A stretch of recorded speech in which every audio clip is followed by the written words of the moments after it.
할렐루야! 영상예배 동참하신 여러분들을 주님의 이름으로 사랑하고 축복하고 환영합니다. 오늘은 욥기 1장 13절부터 22절의 말씀을 가지고 수용력을 가지고 사시나요? 라고 하는 제목으로 말씀을 증거하겠습니다. 성경 봉독합니다. 욥기 1장 13절. 하루는 욥의 자녀들이 그 맏아들의 집에서 음식을 먹으며 포도주를 마실 때에 14절. 사환이 욥에게 와서 이르되 소는 밭을 갈고 나귀는 그 곁에서 풀을 먹는데 15절.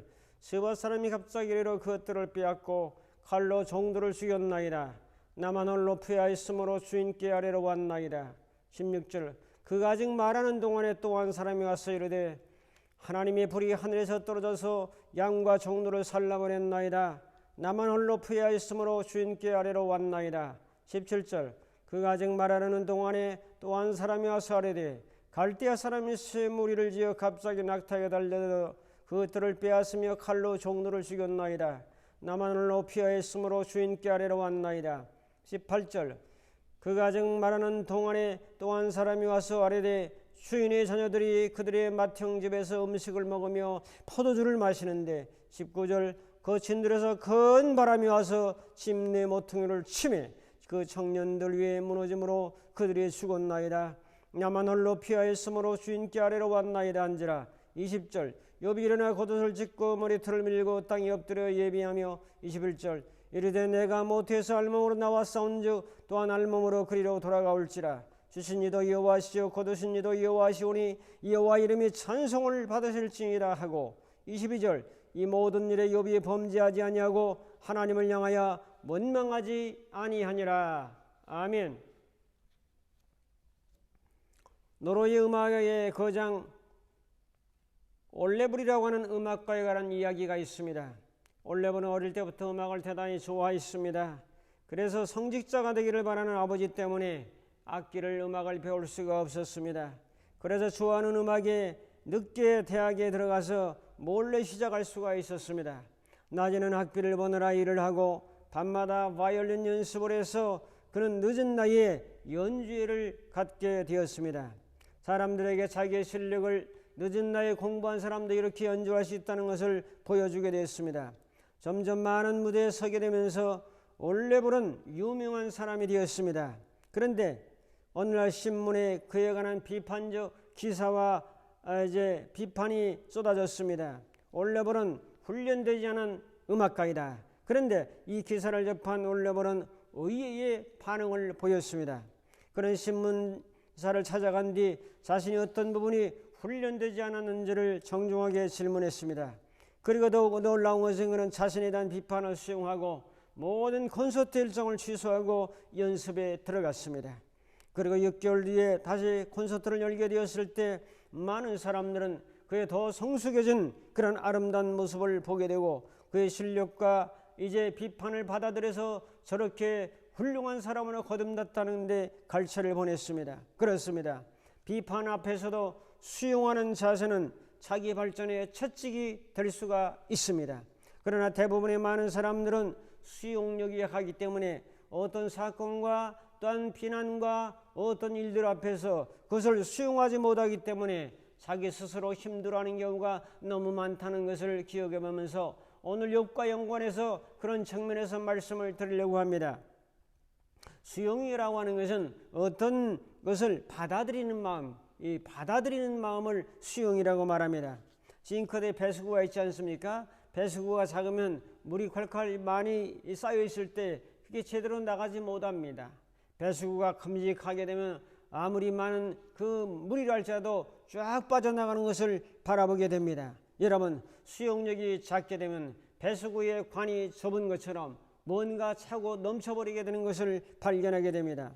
수용력이 크게 되면 쫙쫙 잘 빠져나가면서 소화를 잘 시키지 않습니까, 여러분? 마음의 소화력, 수용력입니다. 오늘 말씀을 통해서 수용력을 배워보면서 오늘 말씀을 통해서 주시는 하나님의 음성을 듣기를 원합니다. 오늘 저는 성경에서 수용력이 가장 좋은 사람은 누군가를 찾아봤는데 당연히 욥이라고 하는 사람이 수용력이 제일 탁월한 사람으로 평가되었습니다. 욥은 주어진 현실을 잘 받아들이는 수용력이 좋은 분이었어요. 수용력의 현재 상태를 잘 받아들이는 것입니다. 욥은 동방의 의인이었죠. 또한 하나님을 경외하는 자죠. 거부지요. 자녀들도 10명이나 있는 대가족 속에서 살았습니다. 그런데 이 욥에게 시련의 강한 바람이 불어왔습니다. 그토록 모기 힘들었던 재산을 하루아침에 다 날려버리고 돈은 벌기는 쉬워도 잃어버리기는 한순간에 날아갈 수 있음을 보여주고 있습니다. 잃을 것도 없는 사람에게는 이제 그런 의미가 없겠지만 많은 것을 가진 자가 한순간에 잃어버렸을 때는 차원이 다르죠. 내 소유를 다 빼앗겨버리고 잃어버렸을 때 상실감이라고 하는 것은 이루 말로 표현할 수가 없는 거죠. 그런데 엎친 데 덮친 격으로 10명의 자녀까지 하루아침에 다 세상을 달리했을 때 심장을 도려놓는 아픔이 욥에게 다가왔습니다. 양쪽 팔을 잘라내는 그러한 고통이 있었을 것입니다. 이 사건 앞에서, 이런 현상 앞에서, 이 현실 앞에서 분노하거나 원망하거나 실망하거나 상실하거나 자포자기하거나 이런 현상이 나타나지 아니하고 그것을 그대로 수용하는 이런 아름다운 모습을 바라보면서 야, 역시 욥이라고 하는 사람은 수용력의 대가다라고 하는 그런 평가를 제가 내리게 되었습니다. 오늘의 말씀을 통해 주시는 교훈을 몇 가지 살펴보면서 은혜를 나누려고 합니다. 첫 번째로 욥은 고통의 사건을 받아들였습니다. 욥은 인간이 당하는 고통 중에서 가장 극치의 어려움을 겪었습니다. 욥의 재산이 순간에 다 날아가 버리는 경험입니다. 들에서 소와 나귀를 거두는 종들이 와서 이제 보고를 합니다. 그 첫 번째 보고가 15절입니다. 스바 사람들의 약탈을 보고하게 됩니다. 15절, 스바 사람이 갑자기 이르러 그것들을 빼앗고 칼로 종들을 죽였나이다. 나만 홀로 피하였으므로 주인께 아래로 왔나이다라고 한 종이 와서 이제 모든 가축들을 잃어버린 것을 보고합니다. 스바 사람들은 남의 재산을 약탈하는 강도 같은 사람들이었습니다. 욥의 종들이 한가롭게 풀을 뜯기고 시냇가에 물을 먹이고 있었습니다. 하늘에는 새하얀 문개구름이 피어오르고 시원한 바람이 목자들의 옷깃을 스치고 있었습니다. 종들은 때가 되어 양의 젖을 먹고 곡식의 떡을 먹으면서 포만감을 즐기고 있었는데 전혀 예상하지 못했던 죽음의 폭풍의 위기가 다가왔던 거죠. 그래서 칼로 무장한 그들은 이제 사람을 죽이고 소와 양들을 다 이제 몰아가는 그런 일이 벌어졌습니다. 겨우 저만 살아서 이렇게 주인께 보고합니다라고 하니 얼마나 청천벽력 이제 마른 하늘에 날벼락이었겠습니까? 자, 두 번째로 16절에 보면 이제 하늘에 불이 내려와서 이제 모든 자산을 또 태워버리는 것을 보게 됩니다. 16절, 그가 아직 말하는 동안에 또 한 사람이 와서 이르되 하나님의 불이 하늘에서 떨어져서 양과 종들을 살라버렸나이다. 나만 홀로 피해서 이렇게 주인께 보고하나이다. 얼마나 어처구니 없는 얘기입니까? 하늘에서 불이 내려와서 양과 종들을 살라버렸나이다. 이야, 강도 같은 약자들이 와서 종들을 죽이고 짐승들을 강탈해가는 것은 이해가 되지만은 마른 하늘의 날벼락이 아니라 마른 하늘의 불벼락이 내려와서 양과 종들이 불고기가 되어서 불고기 구이가 되어서 뒹굴어야 하는 이 모습을 본 종은 혼비백산에서 나와서 주인에게 보고를 하고 있는 겁니다. 세 번째 보고가 무엇입니까? 17절, 갈대아 사람이 습격했다고 또 보고합니다. 그가 아직 말하는 동안에 또 한 사람이 와서 이르되 갈대아 사람이 쇠무리를 지어 갑자기 낙타에게 달려들어 그것들을 빼앗고 종들을 죽였나이다. 나만 홀로 피하였으므로 와서 주인께 보고하나이다.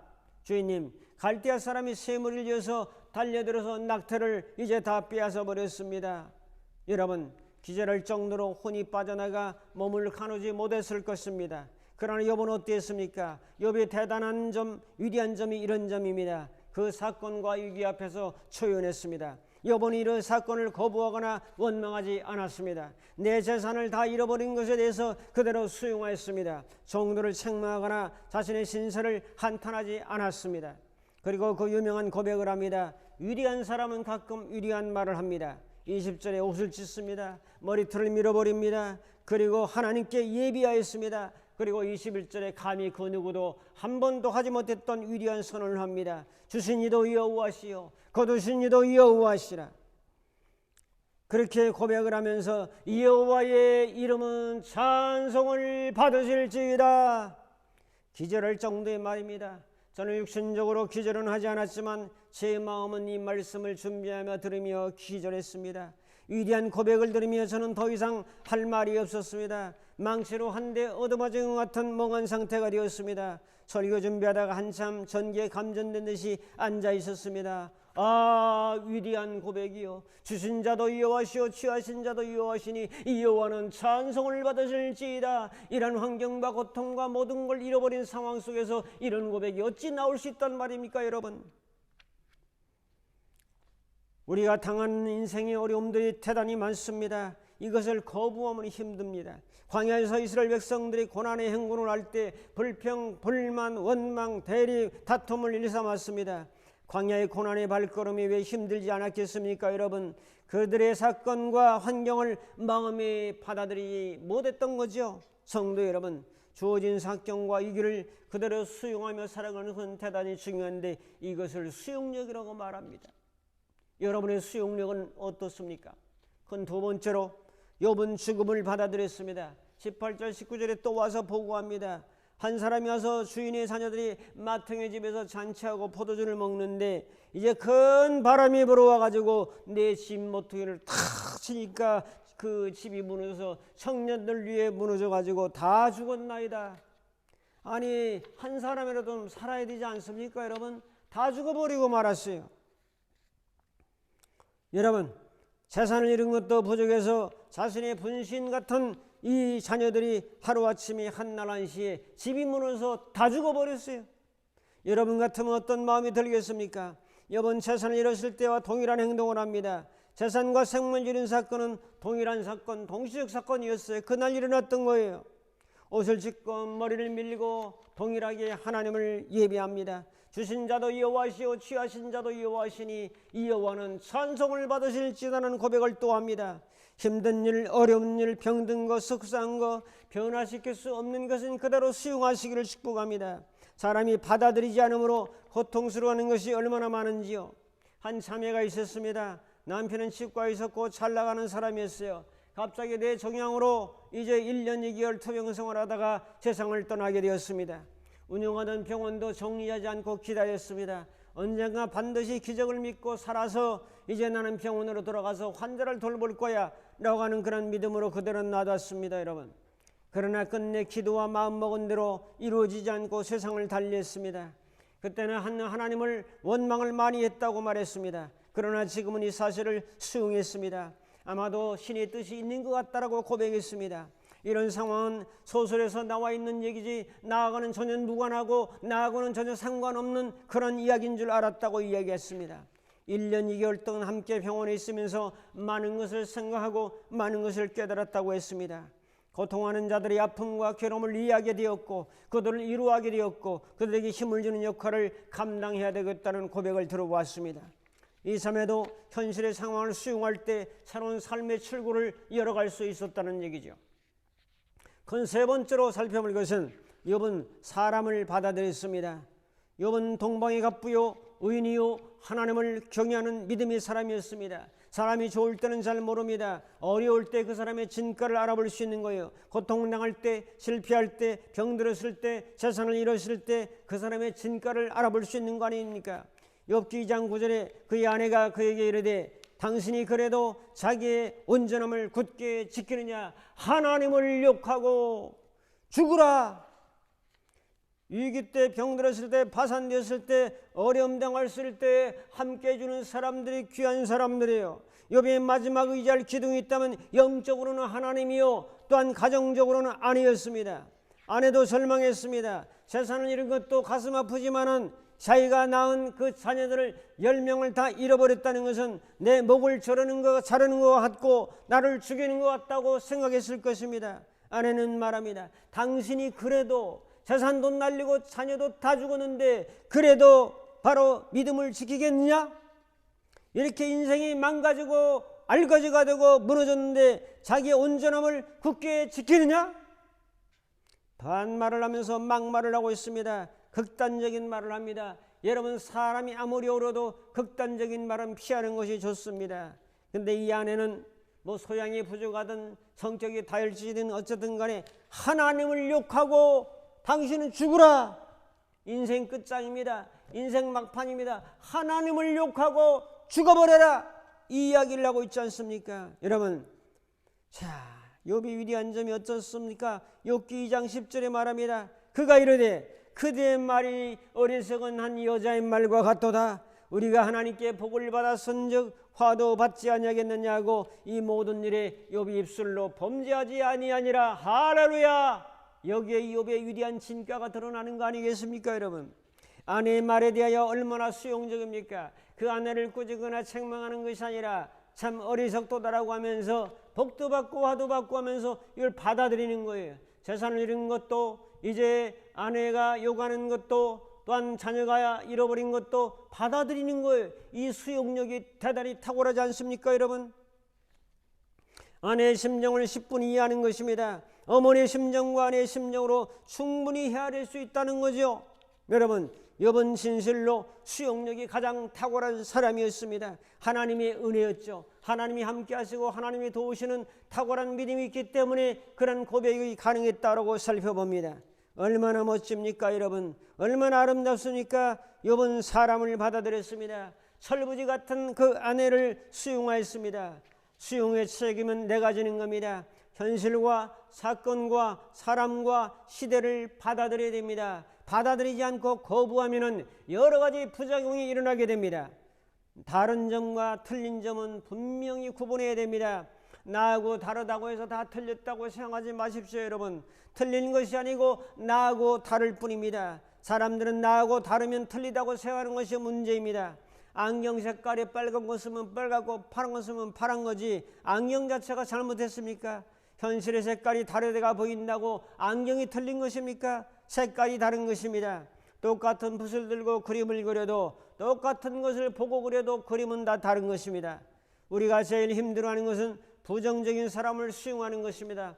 욥은 부정적인 아내 하나님을 욕하고 죽으라고 선언했던 그 아내도 수용했습니다. 오늘 말씀을 듣고 결단합니다. 수용력을 길러봅시다. 은혜의 주님, 수용력의 대가이신 그 주님으로부터 성령을 통해서 은혜를 받는다면 수용력이 길러지지 않겠습니까? 욥은 사건을 수용했습니다. 죽음을 수용했습니다. 사람을 수용했습니다. 우리들도 이러한 은혜를 주신 것을 믿고 수용력을 길러서 받아들이는 은혜를 통해서 좀 더 성숙하고 발전된 신앙으로 전진해가는 위대한 신앙의 주인공들이 다 되시기를 주님의 이름으로 축복합니다. 기도하겠습니다. 고마우신 아버지 하나님, 사건 앞에서도 자녀의 죽음 앞에서도 아내의 비판과 비난 앞에서도 모든 걸 수용하고 갑절의 복을 받았던 욥처럼 저희들도 이러한 수용력의 사람이 될 수 있도록 우리 주님께서 함께 하옵소서. 예수님의 이름으로 기도합나이다. 아멘. 축도합니다. 이제는 우리 주 예수 그리스도의 무한하신 은혜와 하나님 아버지의 극진하신 사랑하심과 성령님의 감화 감동 인도 충만 교통하심이 욥과 같이 수용력을 가지고 믿음으로 전진하며 살기로 결단하는 모든 심령들 머리머리 위에 저들의 가정과 섬기는 교회와 이 나라의 민족과 전 세계 위에 이제부터 영원토록 함께 있을지어다. 아멘.